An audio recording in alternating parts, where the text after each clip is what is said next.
the beauty of God's speed I bring with me, and the qualification of that idea is a magnificent concept when viewed from our level.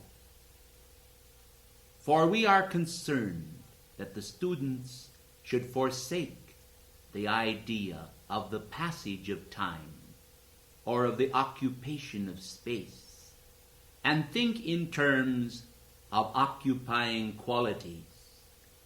We reference here then those qualities that are so abundantly the graces of God, the manifestations associated with the ideas of Him, the beauty of the divine Om, the love of the cosmic home. Will you then understand that an entering in to God grace is not a mere motion that occurs amidst the elements of creation. It is the accepting gently in the consciousness of those profound and moving cosmic ideas that will regenerate the soul in man, that will enable it to enter into its native element, the consciousness and being of God, and occupying the space within man, filling the chalice of his heart and brimming over the lip thereof, flowing everywhere as the divine Tao. Let men realize then that God, who flows everywhere and is everywhere at the same time that He flows, is in a state of constant motion at rest. This idea of inertia, this idea of flow, this idea of reality betwixt unreality may at first seem strange. But if the students will pause to reflect that long before you drew a breath in any embodiment whatsoever, long before you manifested in form, you were a part of the boundlessness of the divine, the great ocean of cosmic identity, and the creative power of God, the universal Logos. You will recognize that you are a manifestation of the moving and living Word, the vital and vibrant Christ consciousness. I am Mercury, and as a messenger of God, it is my wish to convey to you the power of true divine speed, a speed fixed in graciousness, a speed that is unmoved by the vicissitudes of worldly ideas, by the fluctuation of human thoughts and feelings. Won't you then, hearts of light, forsake right now, right here and now, all those ideas that are so self-limiting? Won't you let go of the concept that a certain lapse of time must occur before you can realize God? Won't you let go of the concept that heavy labor lies ahead, and instead provide for yourself a great conductor, a causeway of light, joy, and happiness? One of the great facility pathways from the heart of God is what we will term the beam of cosmic happiness. This, like the beam of a transcendent lighthouse, sweeps throughout the cosmos, pulses in all directions, and conveys the idea of the boundless expression of God. It provides a link for little hearts who have scarcely realized even a very small portion of themselves, let alone having opened their eyes into higher realms. yet within the denser manifestation of individuality, there is also a radiant glimpse afforded man from time to time, which helps him to maintain his sanity and peace. For without the grace of God expressed in his heart, in subtle ways, he would find life itself to be no grand adventure, but a most boring and tedious experience. But because God provides, even in the sameness of manifestation, a renewal and the fervor of renewal, a flow of happiness, and the concentration of cosmic joy within men in little ways, they are satisfied momentarily with baubles and trinkets in their existence, until such a time as more worthy goals stand before them. Thus let all understand that God has provided for the child in the simplicity of growth toward a maturity of expression. And so, as we beckon to you and say, hasten onward, it is also a recognition of the quietude of God that manifests around you. This great speed, this great motion that we have, that we exhibit from time to time, is also a great stillness in motion that gives us a quality called poise. Now, poise, beloved hearts of light, is so essential for each life stream in the development of the realization of movement. From time to time we hear students say, I do not seem to be making a great deal of progress. In the name of Almighty God, I say, what is progress? And where are you going? You have already arrived at the destination and do not realize it. The destination is the very doorway to your true self-realization, the realization of who and what you are. Will you understand then that this will be an occupation of infinity? And inasmuch as it is the occupation of infinity, will you then be content to realize that what you now are, what you now will be, all of this is already with you, yet is not realized by you? And if you were to realize it all, would it not indeed provide you with a sense of going nowhere? For there is in the very idea of movement, in the very idea of discovery, a vital snap, a vibrancy of life, a quality of fulfillment that speaks to you of God's joy in the very discoveries that he makes known unto you from time to time. If he were to give you all knowledge and all power in your outer selves, in your finite personalities, what would you do with it, beloved ones? It is an activity of light that is within yourself. And when you understand this, when you grasp these principles, not with the human mind, but with the divine soul that is within, it will be the breathing in of the participatory joy of God. You are all participants in the great drama, the grand adventure of existence.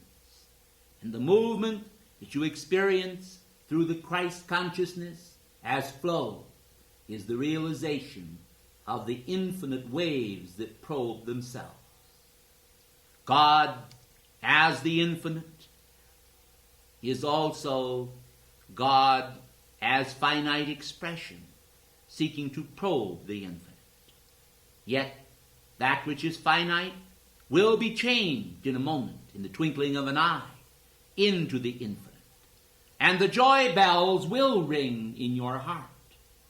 And the messages of God will come into the force field of your being, helping you to dislodge the impediments that is huge rocks that cannot be penetrated, calcify your consciousness, stratify it, densify it, and make it so difficult to work with.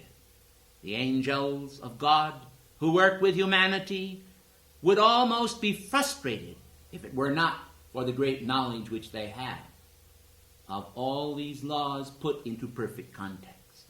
Will you then strive with me today to enter into the realization of the expansive nature of God, that albeit you may not have discovered all the reality of yourself, and albeit you may unfortunately possess shadowed concepts of yourselves and others, that these can be shed and transmuted by pure light until you will have that sense of occupying eternity, that every moment will seem to you to be but a drop of eternity compressed into that moment, that every globule of life, such as the manifestation of yourselves, will seem to be but a concentration of good energies.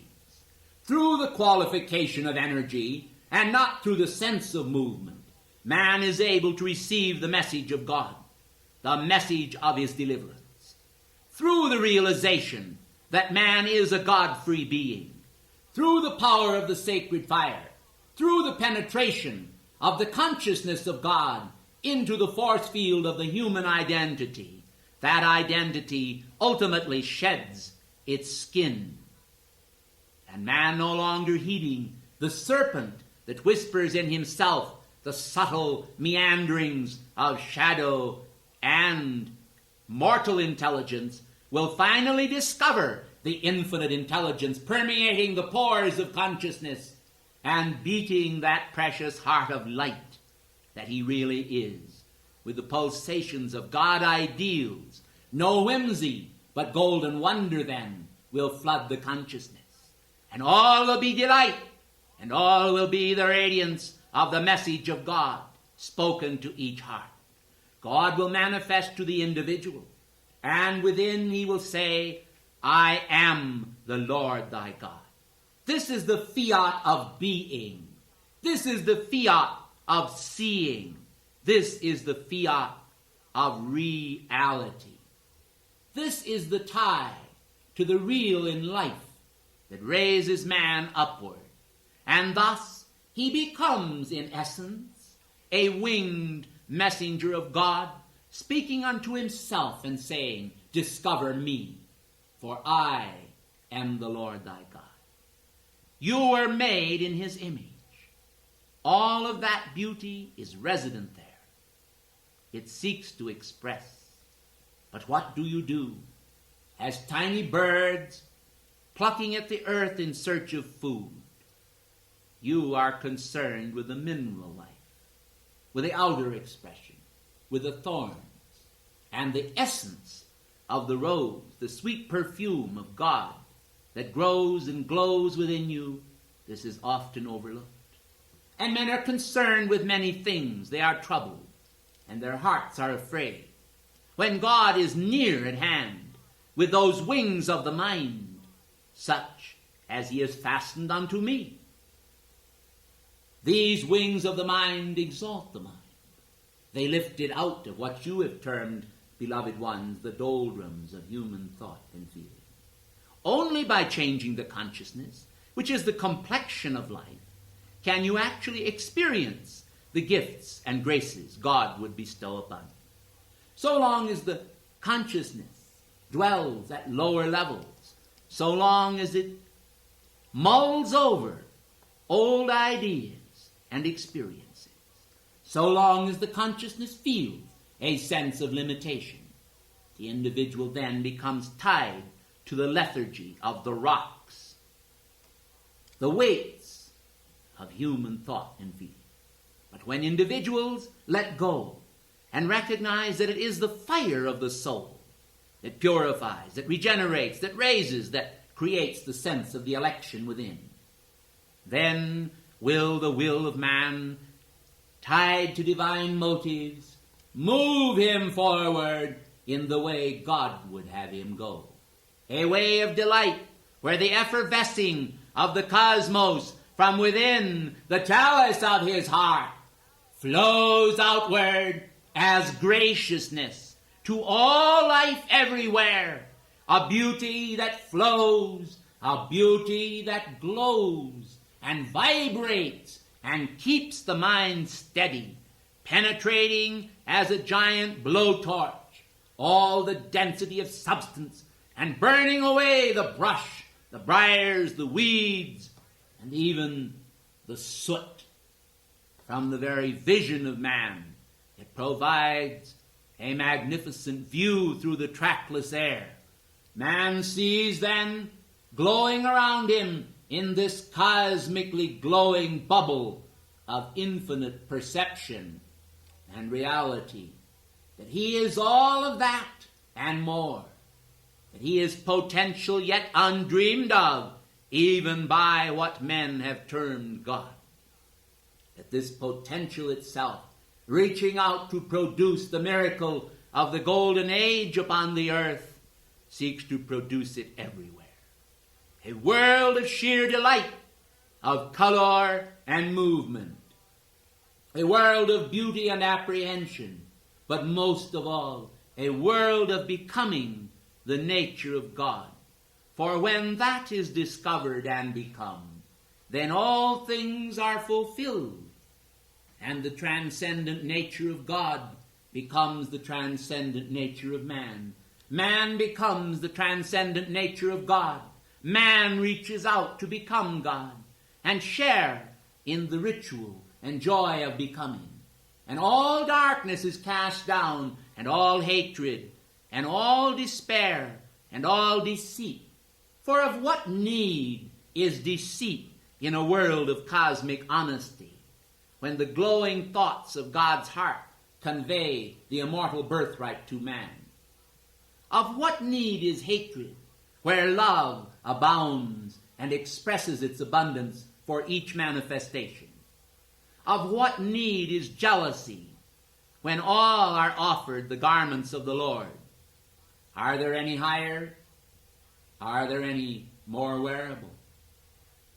And I tell you truly, of what need is war, when man perceives that God stands ready to convey the fruits of his abundance to every part of life, both naturally through the processes of nature and through the inward processes of divine alchemy. Why do men then feel compelled to sense separation? Why are they jealous of one another, when God has provided the same love and same garments for all? I came with hope, and I came with flow. I came with fire, I came with glow. I manifest joy, the message that's real. I am Mercury. In God's name I heal the shadowed, patched substances that men have taken into themselves and misqualified. I bring forth the breath, the fire breath of regeneration. I consume the dross. I reveal the gold. And all that I am is of him, the Father who is in you. And in our oneness and the spirit of oneness, the miracle of our goings and comings are ever in the Lord. Will you be content then to rest, to let your minds rest in our movement? For our movement is so rapid, so vibrant, so joyous, so complete, that it seems as a chariot of rest. Yet it moves forward. The mind is carried forward. The soul is carried forward. The being is carried forward. May I then, by the power of the Holy Spirit, by the mighty rushing wind of divine grace, bestow upon you all, by his word, according to your faith, the mantle of the wings of grace, eternally moving toward its appointed goals. Never stationary, yet ever restful. Completion of cycles comes. Again and again, step by step, you move forward. In ripples, not always in a straight line. The undulations of the Spirit are the compassion of God who would not, in some cases, take you straight as the arrow flies, but permit you the windings, the meanderings that seem so necessary for man in his adjustment to the higher vibratory action of the Godhead. But once you have achieved, I am sure, nothing ever again will deter you from the path that is as straight as the arrow flies. And if we bend then the Cupid's bow of divine love to shoot an arrow of that love into your hearts, you will understand that the bow of Mercury is also the wings of God.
I am Gabriel, who stand in the presence of God. O humanity, why have you forgotten beauty? Why have you forgotten the essence that creates beauty, the spirit that frames loveliness and places it within the reach of the heart? long ago, the artists of the world, many of them, grasping the moment of the Annunciation, pictured me standing and making the announcement of the forthcoming Son, Jesus, to Mary, as holding a lily in my hand. Some have pictured Mary with the lily. In this thought of a lily held in the hand of an archangel is embodied an idea of the conveyance of joyous purity, a purity that as the dawn trumpeting across the waters of the sea speaks of the Lord God of hosts, coming with the flame of the resurrection and the power of invincible reality to the soul, that the soul might drink in the timeless moments, the eternal fragrances, the pageant of life. I am Gabriel, who have gazed upon the world in the former days and in past times, and behold, I see the vision of the future. But all that which has been, all that which is, and all that which is to be, dwells also in a state of imagining and then transformation of imagination into what men call reality. But reality is like the warp and woof issuing forth from the divine weavers. Reality is only that which God holds so dear as to make permanent.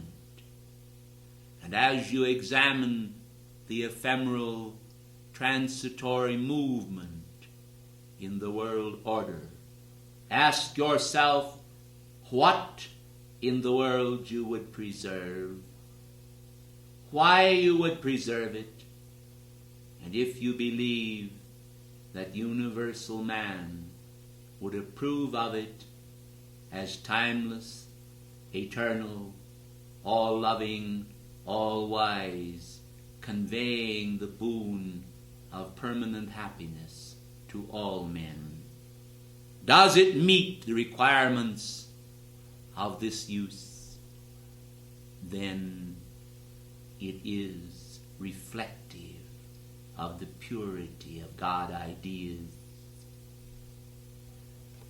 The lily symbolizes the chalice of the soul, awaiting the resurgence of the divine light and reaching out the mouth of its longing toward the universe that it might receive the boon of cosmic grace and extend it outward in all of its activities.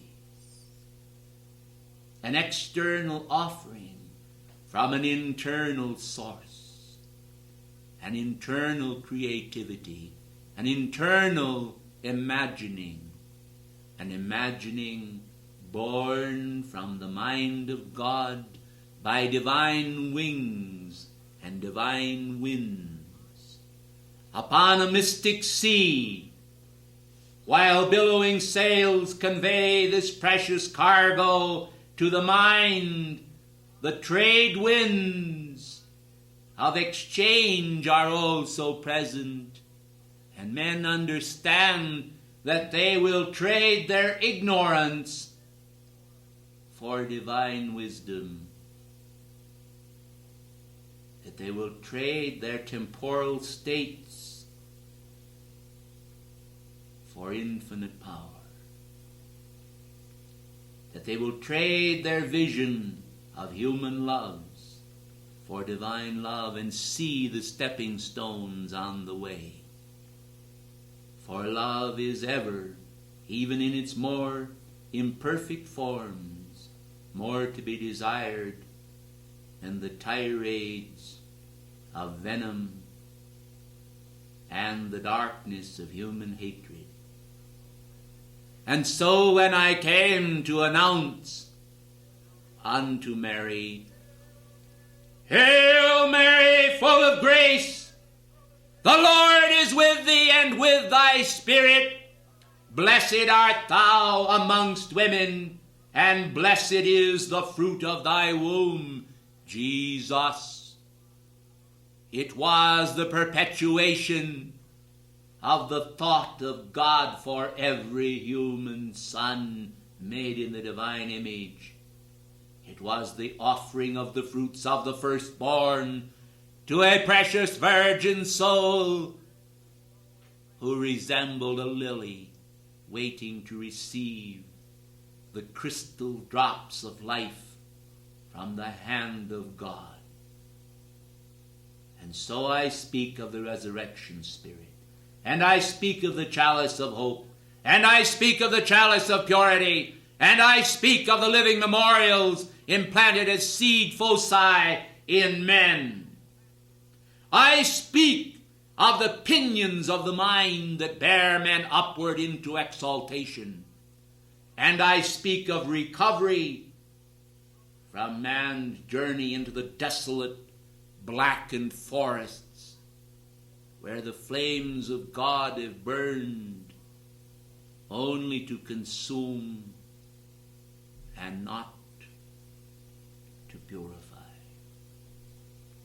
For men have builded their thought images and their images of hope around central human ideas, and these upon the altar of God were sacrificed.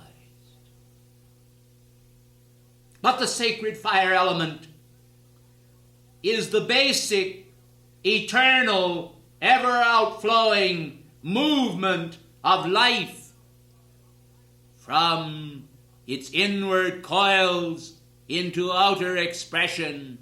It is the subterranean fountains of the deep that rush up within the soul to take delight in God happiness.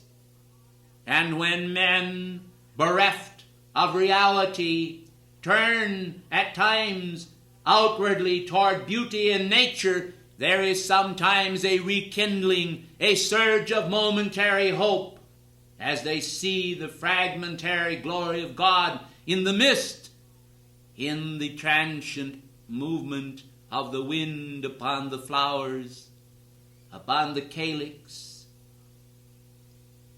upon life, happiness in God contact. Happiness because God is. Happiness because God is in you.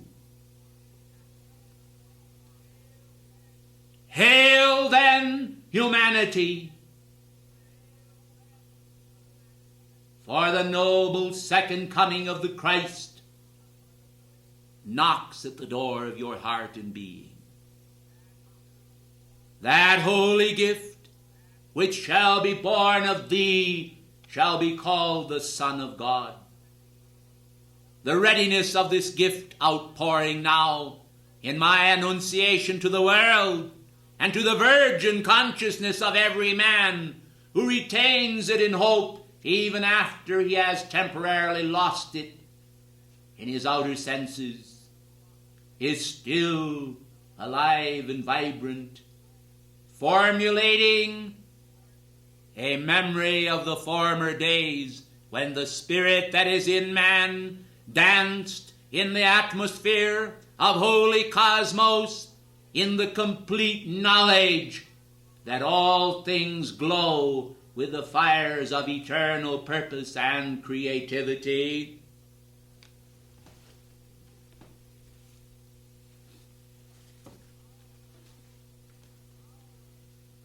our hands are extending this lily that toils not, neither does it spin unto men. For whereas outer labor and outer waiting are valid to the human consciousness, the inner gift of God can be immediately received.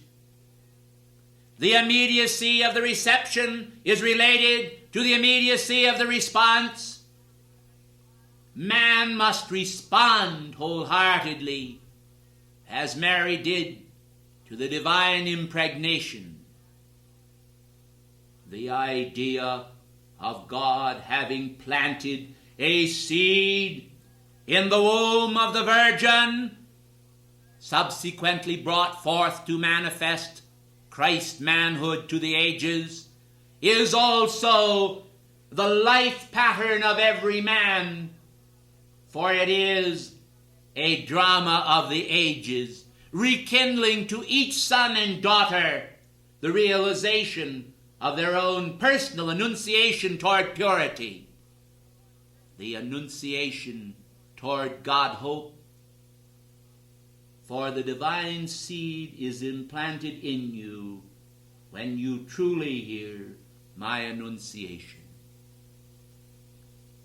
Then, if the seed be permitted the beauty of reception, and the thoughts be clean and pure, if the mind be lifted up into the untrammeled continents of the air, if the soul soar into the angelic realm, if men are able with all of this upraised to keep their feet upon the ground in practical service, then the gestation period will occur even in the swamplands of life, where grows the beautiful oriental lotus. The fragrance of God then, impregnated into the human heart as the living seed of fire, will be the gift to every man. And the miniature Christ pattern will gestate and be born. Christ formed in you, as Paul long ago declared.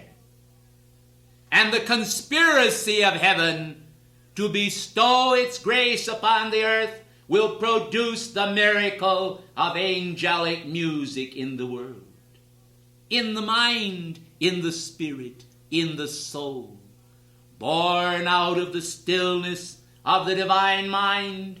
Miniature universes are formed and die.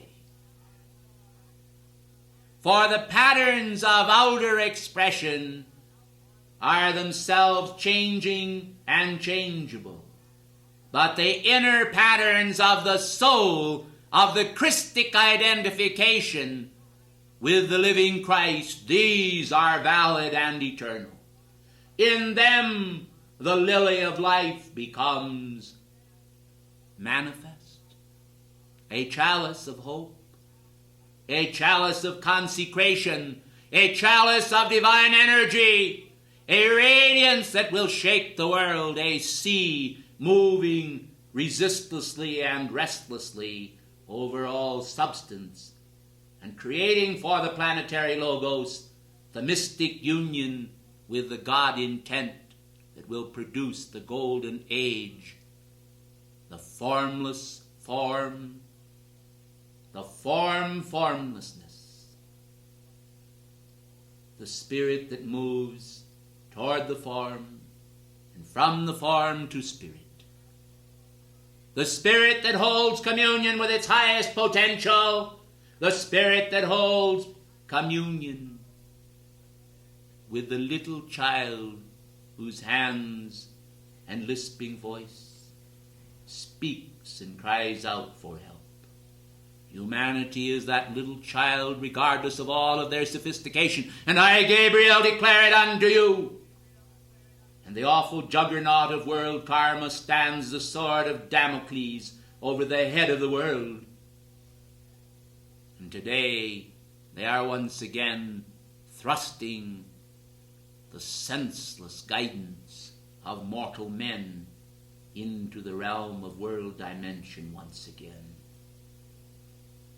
And human intervention into divine plans always makes it go awry.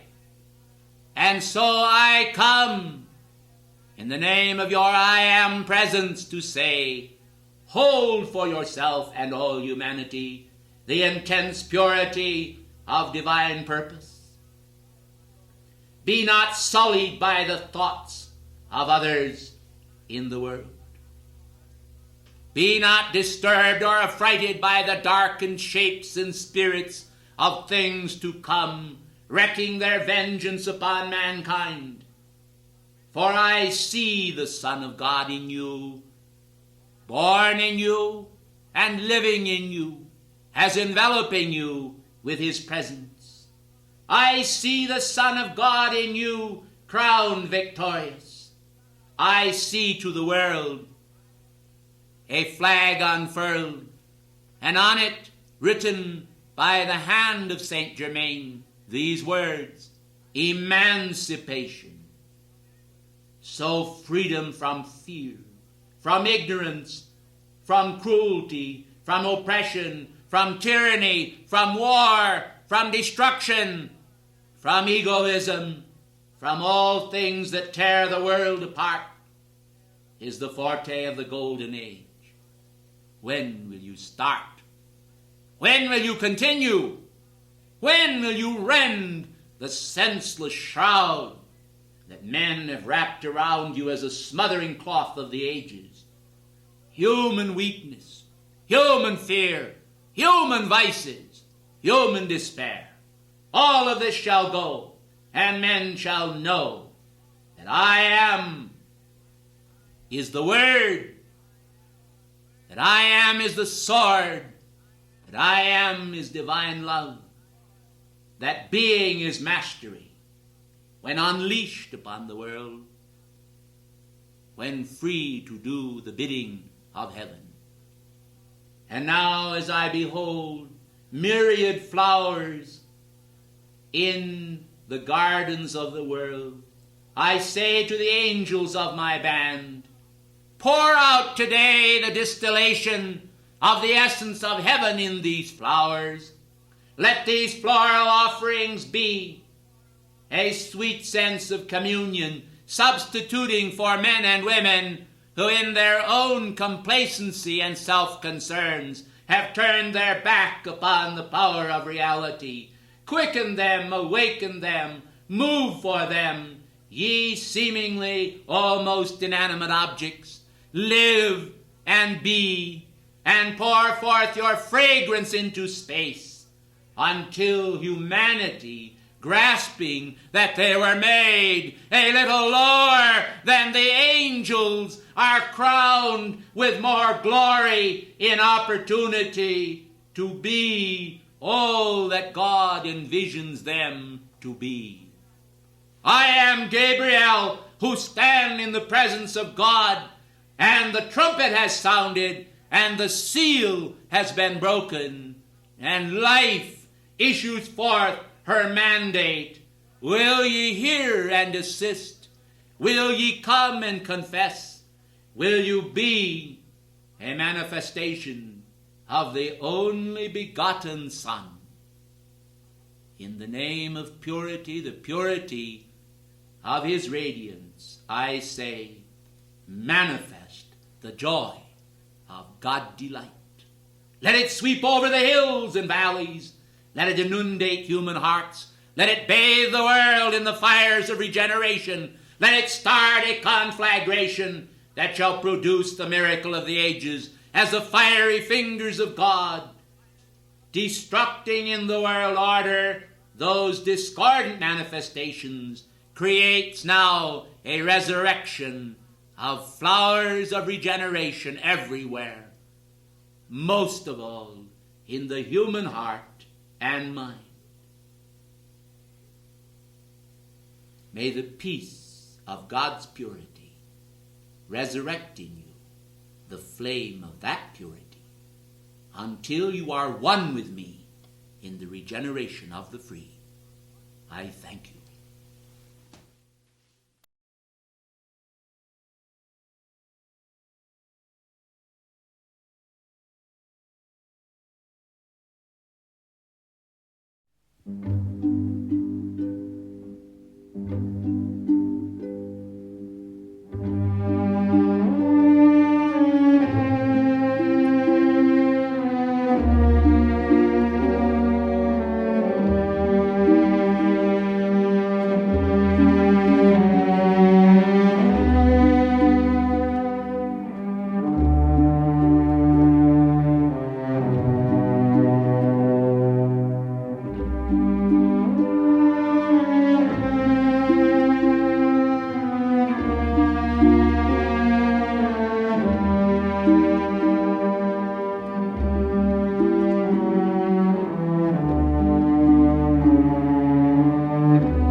The wisdom of God in the mind is as the flame of the ark between the two covering cherubims.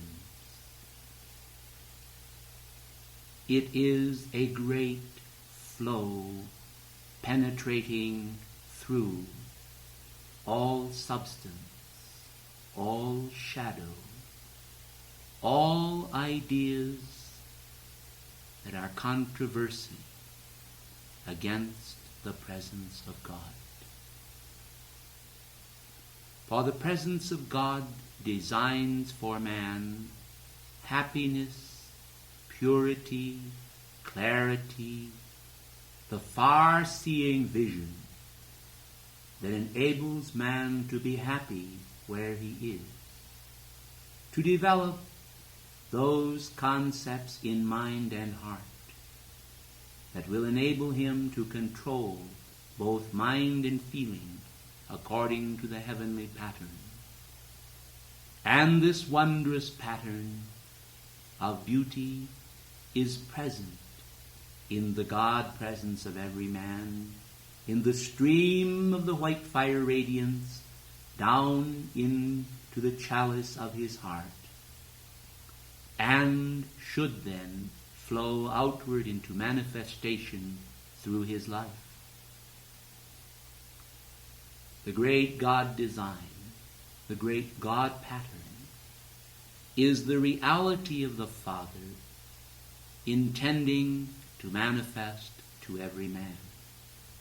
But every man does not prepare himself to receive this natural grace, this natural order, that comes forth so intelligently from God, that is this blazing flame of holy illumination in the mind, a means of retaining not only the knowledge of the world's thought through the memory processes and the interpretation and interpolation of ideas, but also that outreach from the being of man that goes out into the universe to absorb the supreme essence of the first cause.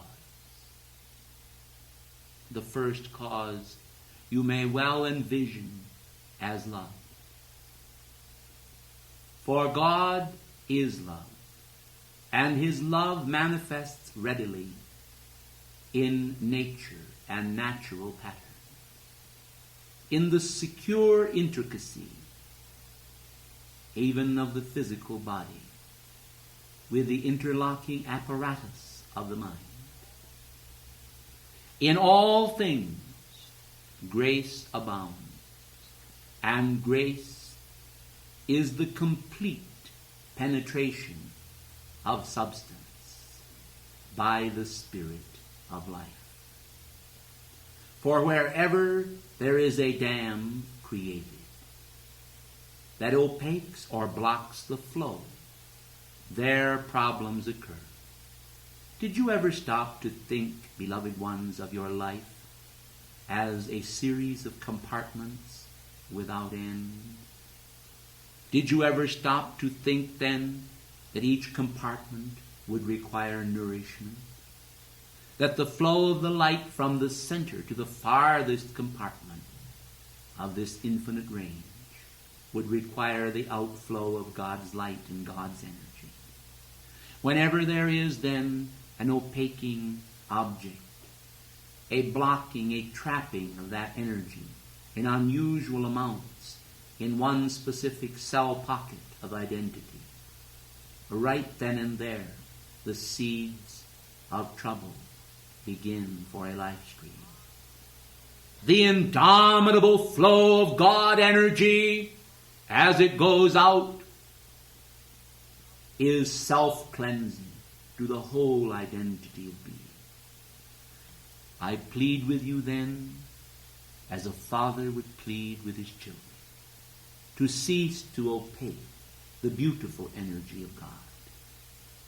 Through doubt, through fear, through distrust, through confusion, through even physical ailment or discomfort, whatever the problem may be, do not let it become a pocket that will balloon and fill up with the odorous unpleasantness that so often occurs in human psyches.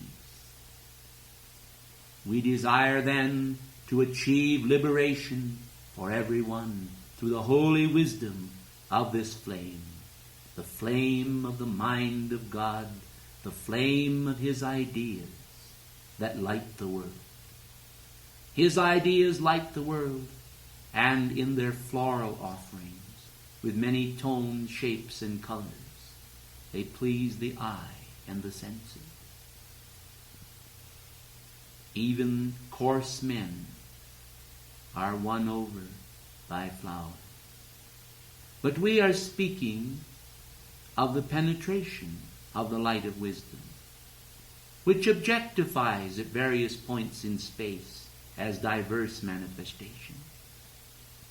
These interesting patterns of God reality are released into the universe, and men are able in their travels to assimilate a little portion of the divinity from each one of these cups of spiritual reality. Will you strive then to understand the natural need to cease to block, to opaque, to destruct the beautiful penetration of the light energy of God as it sallies forth to liberate, to refresh as a cool, refreshing shower, as energy, as hope, as reality? All of these things are to be found in the flame of holy wisdom, for there is no intent in holy wisdom to dam up the flow, to confuse, or to abuse the identity of man. So many have thought in past times of a vengeful God. May I reveal that the vengeance of God is only against the opaquing substance, not against the people. But when people become perpetrators of darkness through creating this substance in their mind, through giving it free range and emergence from their being, to pollute the streams of the universe with dire forebodings, then the karmic web is pulled, and sometimes they find themselves the recipient of the energies they have sent forth. And this is only a natural order that does fix responsibility, that love should also produce love, and that where the fruit of love is, there a greater range of that love should go forth. And where there is no love, from him who has it not, should be taken away even that which he has. For when men are unjust stewards of the grace of God, and of the fragrances he has placed within their consciousness and the folds of their identity, when they seek to harbor it in the earth without utilizing it, when their talents become dulled through misuse, then, precious ones of the light, there is always the action of accountability. And accountability is a lash of love. It is a lash of love because it makes each one responsible for the energy they have drawn forth, and then spurs them into action when they have ignored their responsibility. How tender is God's kingdom! How he nourishes each love child of his heart! How he draws each one closer through holy wisdom to the meaning of life. The final purposes are complete mastery. The final joys are the joys of achievement. The final realities are the knowledge of the infinite circle. The never-ending, ceaseless creative joy. The ability to expand. The ability to contract. The ability to contract new agreements with the divinity that has given man the wisdom, the wit, and the will to shape his ends, to guard him still in fragile moments when life seems to flee away, when reality seeks to escape each day and denies man the right to pray for all the grace that will change his shape, his identity, his concept into a more beauteous form, a brighter light, where'er he is, that through the night may flash the brilliance of his flame, a flame becoming will to claim new victories for his God. For all are one, and one is all, and yet men seem to sense a separation, simply because the All-Father gave identity to them and said, "To you I give the gift of myself." They sometimes seem to be a separate part. This is illusion, Maya.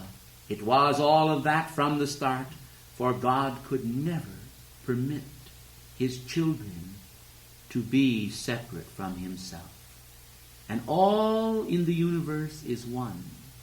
And this oneness, when it is grasped, becomes the key to the expansion of the self. For out of the depths of self, God has called to man. And out of the depths of self, he does reveal the plan. And out of the depths of self, he shows the way to go. And out of the depths of self, he reveals how light does glow. And as radioactive fiery suns pulse higher still, till all is one. And in the meaning of all is one, you can see through the semantical pattern, all is one, W-O-N, or all is one, O-N-E.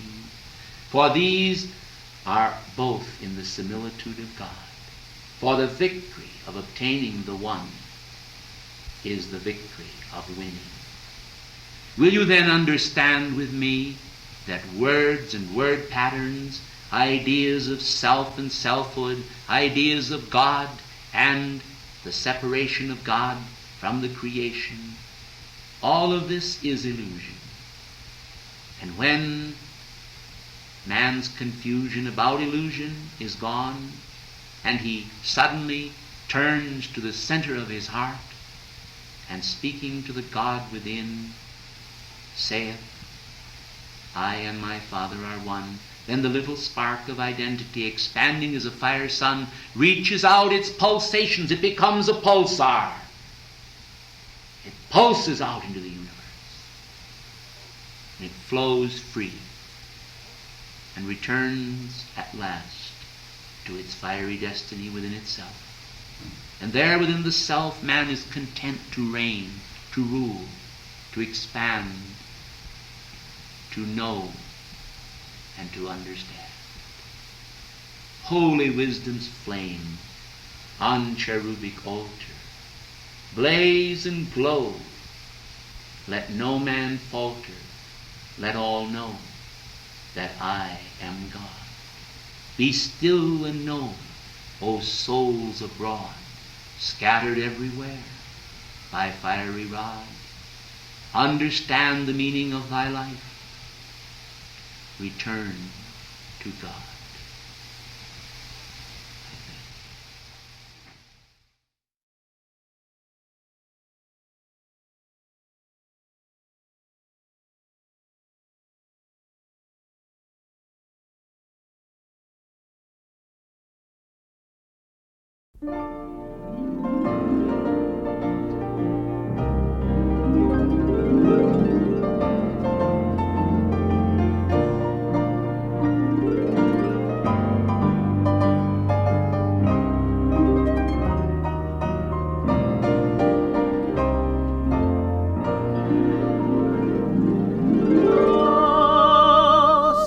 Mystery of life, at last I found thee.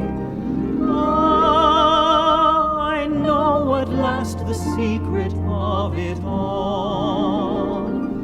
All the longing, seeking, striving, waiting, yearning, the burning hopes, the joy and idle tears that fall. For 'tis love and love alone the world is seeking, and 'tis love and love alone that can repay. 'Tis the answer, 'tis the end, and all of living, for it is love alone that rules forever.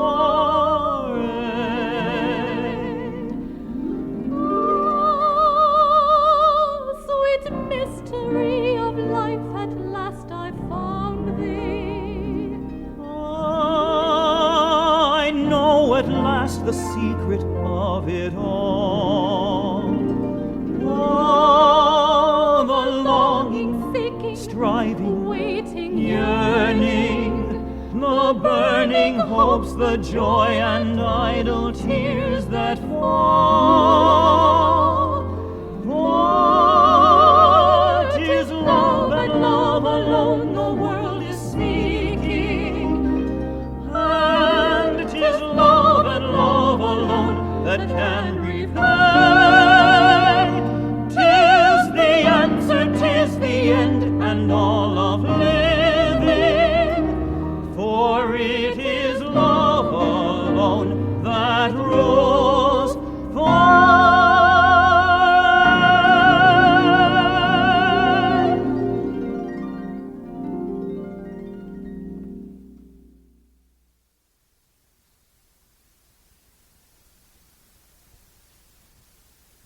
May I reveal to you the tenderness of God. May I expand the force field of His light around you and within you. May I complement the great fire spark within you with the flame intensification of initiation. Initiation is the steps that lead to the fire of the sun. Initiation is the pathway toward achievement that step by step takes man by the hand and enables him to see the great blazing reality of God. I am. Your I am presence is the fire of the sun. Your I am presence is the radiance of God. It is the splendor that in holy wisdom directs your way. It is the splendor that in fiery love enfolds you. It is the splendor that is power to overcome, power to take yourself under the direction of God by an act of the will. For time and time again you have stood at the crossroads of decision, and you have said to yourselves, which way shall I go? And then the world has beckoned, and all of your past momentums have beckoned, and they have said to you, come this way. On the other hand, on the right hand, the powers of light were also beckoning and aiding and calling. And it became a question of which you would heed.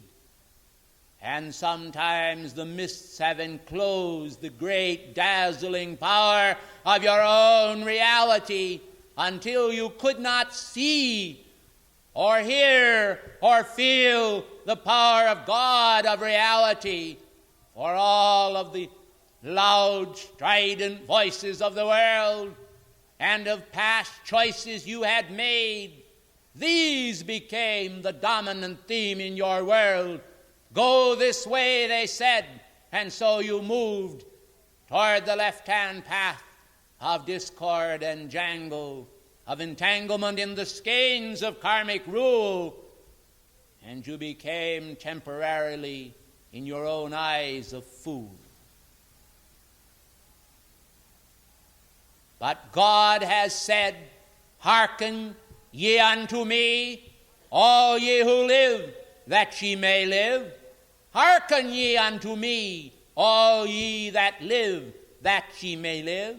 Hearken ye unto me, all ye who live, that ye may live in my immortal image. In the image of truth, in the image of ascendancy, in the image that steps forth into perfection. Beloved hearts of light, you are not now immediately able to manifest the fullness of your perfection, for you are dwelling in the finite world. You are dwelling in the world of time and space. And here in this world, you must understand, you are ruled by many forces. But we would free you from all forces except the forces of the light. And when this occurs in its fullness, and you are enfolded by the radiance of your God presence, then at that moment the great door to the eternal realm swings open, and you are no longer a part of man's thought and feeling. You are a part of God's thought and God's feeling. And the feeling of God is the feeling of abundant love, of an overpowering love to those in prison, that they may be free. An overpowering love for those on beds of pain, that they be healed. An overpowering love for those that are young in years that they mature in the fullness of cosmic Christ law and love, growing up and being tutored in all things perfect and lovely. We then say to you today, as initiators of the grand design, that the grand design lives in you, that the divine symbol in you is one of cosmic truth. The fire of the soul leads man onward beyond the walls of stone of many centuries of recalcination that have left men in caves of darkness and primitive emotions and sense of struggle and fear and uncertainty. We move you forward into light as you put your hand in ours. We move you forward into light as you understand the power of the Spirit of God to assist you in moving away from your world all undesirable forces, all undesirable thoughts, all undesirable conditions, and transmuting them into light. For only light should live, and light is the Christos. Light is the light of God that never fails. It is the beautiful white fire lotus which creates a throne of beauty on which the individual consciousness does sit and finds itself surrounded with the fragrance of God. The fragrance of God. The fragrance of God. Be still and know that I am God. Be still and know that the I am within you is God.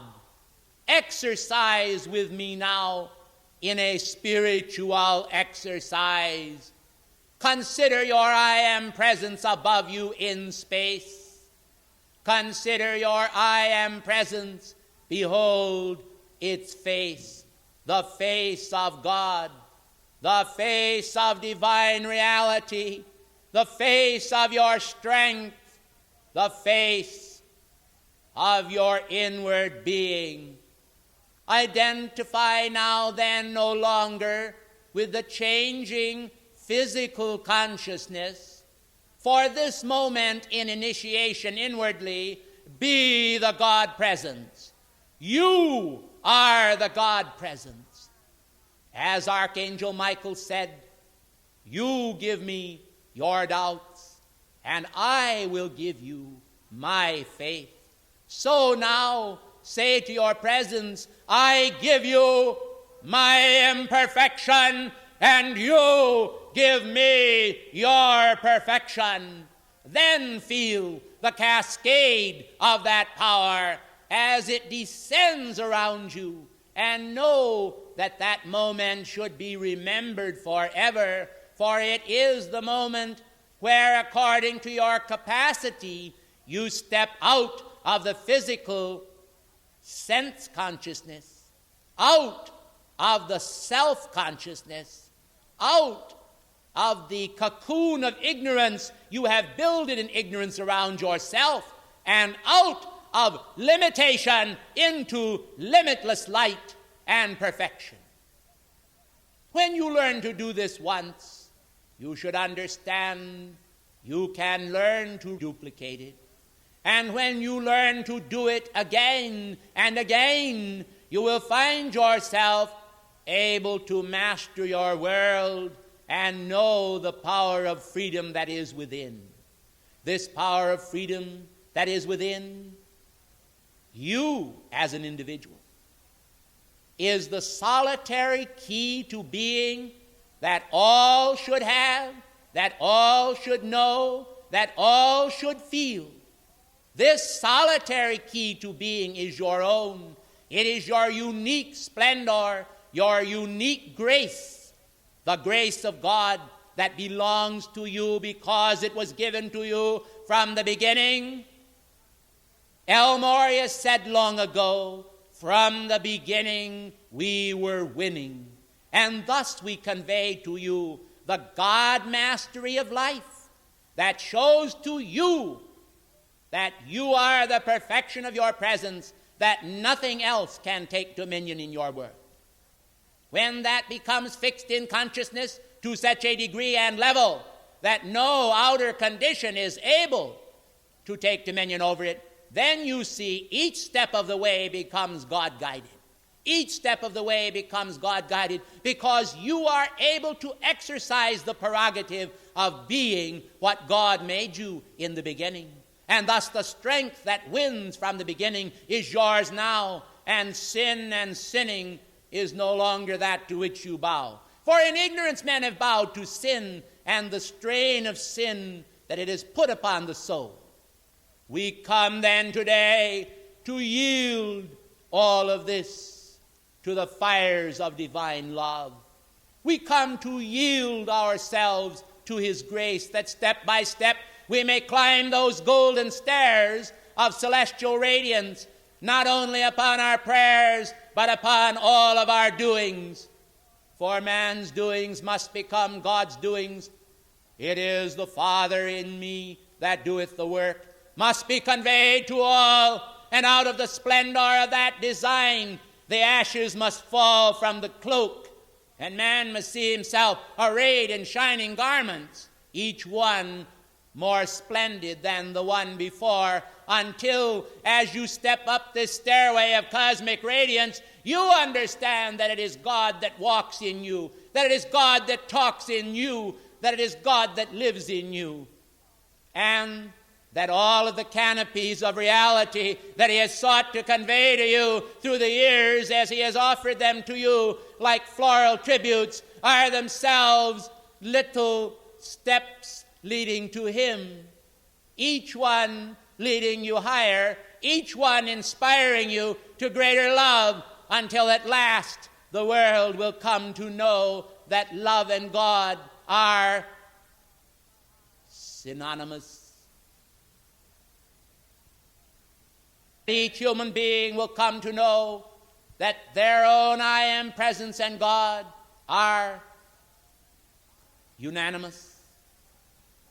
Each one will come to know that all worlds turning in space are one with him, that the music of the spheres is a concordant memory, a concordant discovery, a concordant reality that ties man to all that is real. And now I, Maitreya, for the moment of conferment, say, please rise.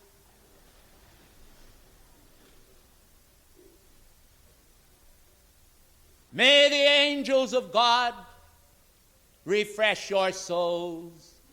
May the angels of God bring a sense of the benign into your consciousness, that you may never forget him, but bind him upon your being. May the angels of God seal you in your hearts and upon your foreheads with his memory. May it never depart from you, or the moment in which we live, the moment of splendor when we give to you our light. For this morning I am giving of my light to you, and I am causing it to expand throughout Los Angeles and the world as a moment of triumph for the soul of God within the heart of a lotus or within the heart of a rose. I am conferring upon you the love that glows and represents the fire of soul. Be at peace then, and as you go through the moments ahead, the little seconds that are niches in the minute, the minutes that are niches in the hours that are niches in the days that are niches in the years that are niches in a lifetime, in the centuries, the millenniums, and all time and timelessness. Understand that reality is all that you should seek. Learn as the divine swan, the Paramhamsa, to separate with your bill the nectar of God from the evil of the world. So shall you be free, and the design of God shall be upon you. My peace I give unto you. Peace such as the world has give I not unto you. But the light that ye are I give unto you, and the authority of grace give I unto you, and the shining of your splendor. I thank you.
To the soul of every man I say, I am the Good Shepherd.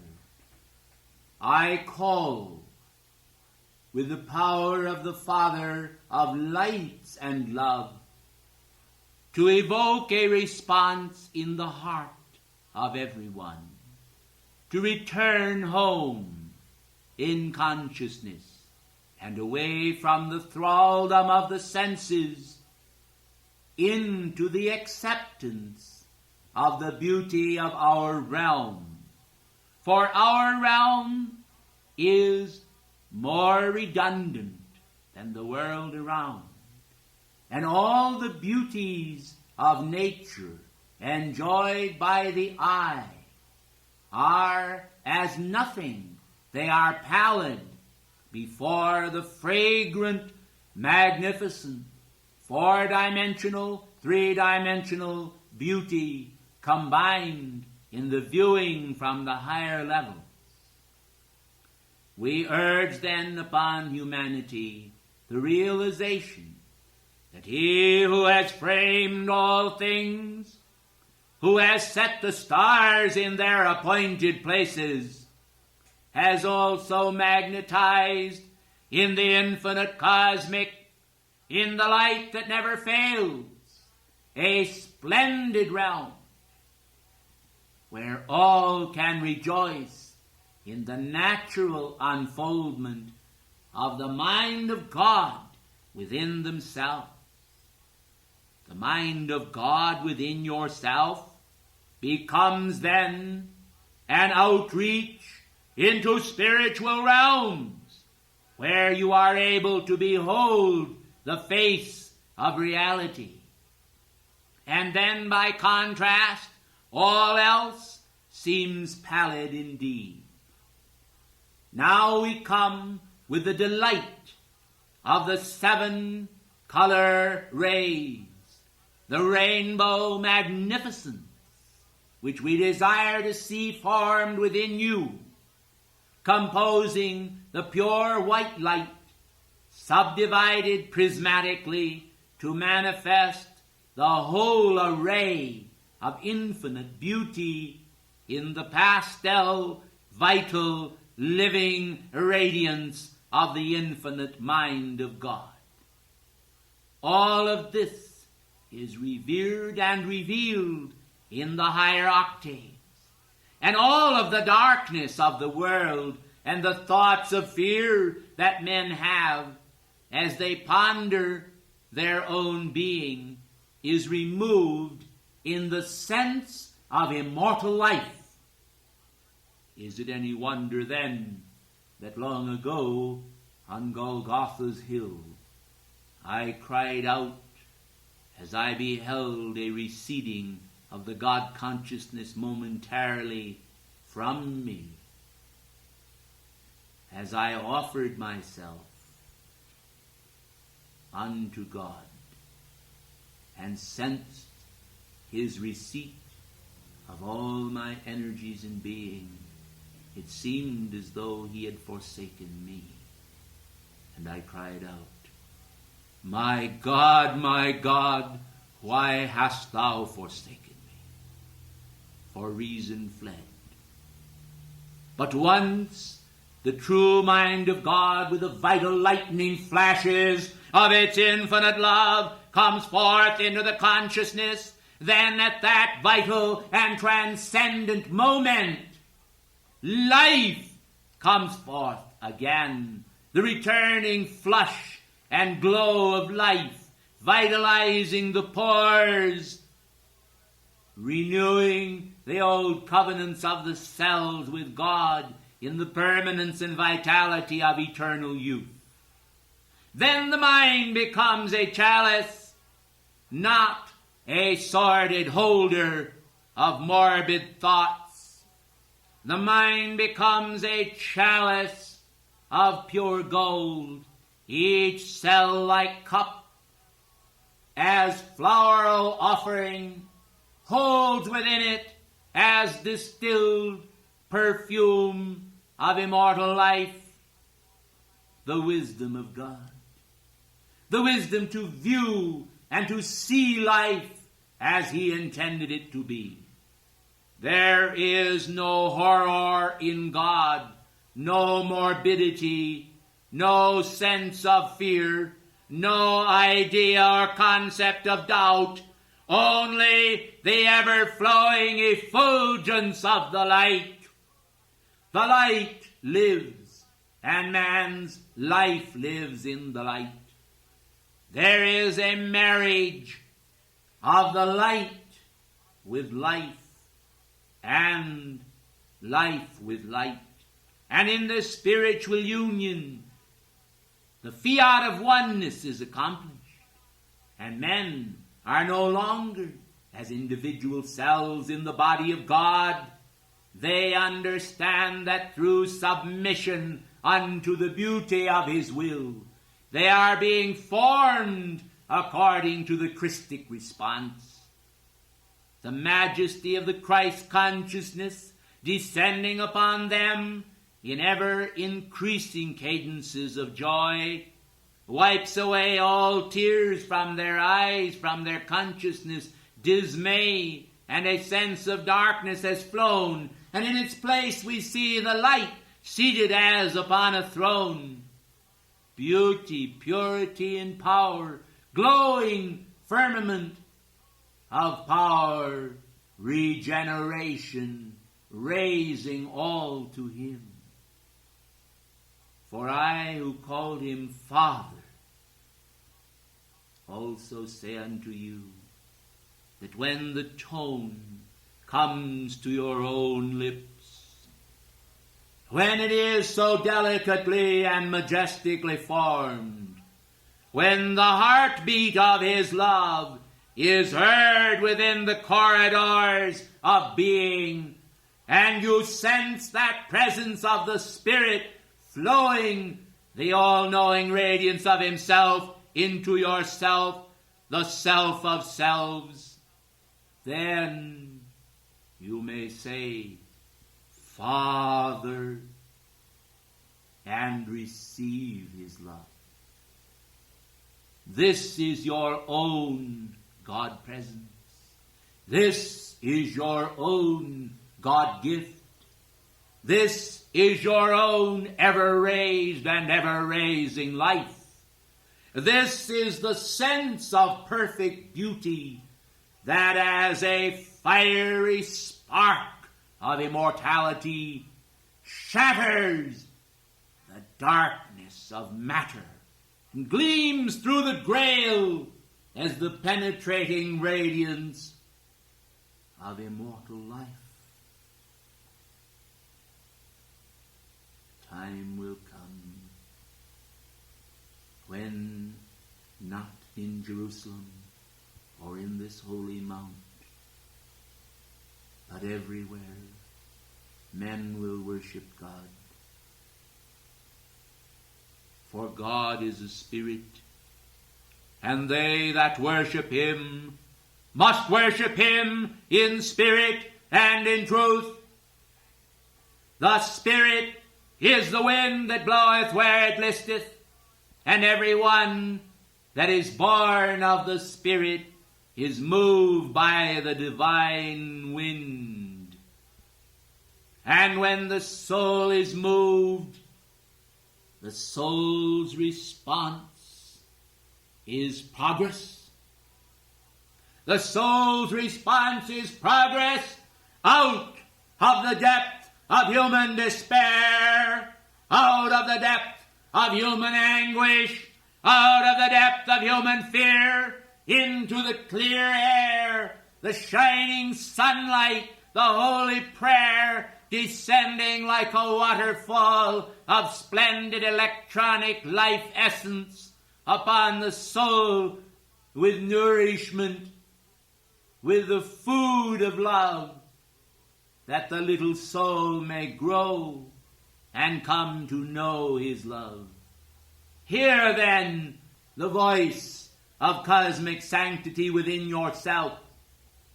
Hear within yourself the first outspeaking of the living word. I and my Father are one. Feel this surrender of consciousness unto God.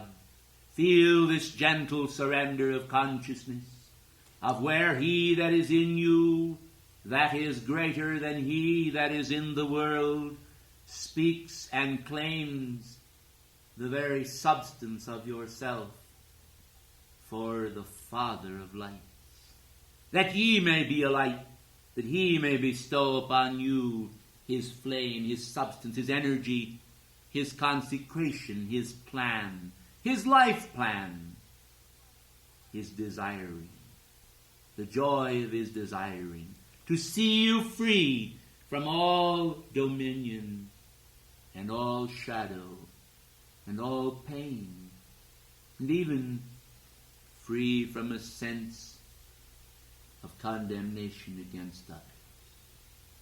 Willing to be instilled with a newness of hope. Willing to forget and forsake the density patterns in which you have smothered. Willing to understand that immortal life and the breath of life is the breath that claims the cosmos, the fire breath of God, the fire breath of his radiance, the mantle of his hope, dropping over all substance, that it may claim that substance with his consciousness, conveying the bliss of his consciousness to man, enabling men to see that from the faraway hills the radiance is rolling like the sea, inundating earthly consciousness and a sense of fearful smothering, and bringing instead that life breath, filling your beautiful head with thoughts of God magnificence. The freedom of a green leaf to be green, the freedom of a rainbow to be a rain glow of cosmic fire colors, a mist of sacred energy, light, physical light, momentarily chalicing heavenly light. Everywhere within you is beauty formed, and everywhere within you is the adornment of God. And why then do men suffer themselves to become the victims of morbidity and greed as they reach out to possess the physical side of life and forsake the spirit that giveth life and form and color and brilliance to everything? Without the spirit, the grass is dry and brittle and ready for the consuming fire. But in mercy, fertilizes the hungry earth with ash. But now we wish to give no bitterness of ash, no bitterness of life, but the cup of God to all. That life, in drinking of that cup, may understand the differing content, from time to time dispensed to them by karmic hands through karmic lords. For men receive unto themselves the sowing they have sent. They receive unto themselves the very efforts that they have bent. They receive unto themselves the thoughts that they have thought. They are what they are because of what they have wrought. And let them understand then that God is what he is because of what he has wrought. And the designs that he has formed are the designs which everyone can claim, and in that claiming establish in their mind and heart a weighing all the way back to God's own heart. O precious ones of the light, will you hold with me a spirit of rejoicing for humanity? Will you hold with me a God-determined intent to flash forth daily into the world a counteracting presence that will help to overthrow discord and jangle and fear and doubt, that will elevate the consciousness with suddenness into beauty, so that through association with these ideals men may learn to hunger, that men may learn the art of hungering for righteousness, for then out of their hungers God shall respond, and out of their hungers God shall fill the chalice of life with the wisdom of the golden age, and the rulers appointed will direct men toward the fragrant principles that stand on the hillsides as the glow ray of eternal intent. And men will see in physical manifestation the beauties of the Spirit as they are communicated artistically, musically, fragrantly to the hungry soul that will never be satisfied or made whole until God is established and the contact with Him is the central point of life for all, the crowning perfection of the holy ray. I establish it by the ruby ray. I establish it by the pure white radiance. And these drops of ruby magnificence, I am descending into the force field today, mingled with holy wisdom's gold, will attract and draw men unto the light. I think.